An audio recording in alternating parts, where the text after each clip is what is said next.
કે હું સંસદ સભ્ય હોવા છતાં, સ્વનિર્ભર હોવા છતાં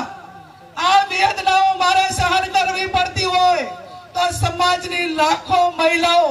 જે પતિને આધારિત છે એમની દશા કઈ હશે એ કલ્પના બહારનું કામ છે. અને કલ્પના બહારનું કામ છે ત્યારે મારા ધોળીતરી સમાજ આગેવાનોને તમારી પાસે ખોળો પાથરીને એક દીકરી ભીખ માંગે છે કે આ સમાજની બત્તીઓ નાથવા માટે સમાજના શૈક્ષણિક સંકુલો બનાવો. અને આજની તારીખે મારી કોઈ સમાજ પાસે માંગણી હોય તો જેમ તમામ સમાજો ધાર્મિક જગ્યાએ ભેગા થાય, પાટીદાર સમાજ ભેગો થાય, ચૌધરી સમાજ ભેગો થાય, રબારી સમાજ વડવાળાના નામે ભેગો થાય, દલિત સમાજ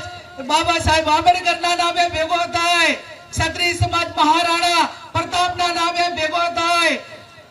આદિવાસી સમાજ બિરસા મુંડાના નામે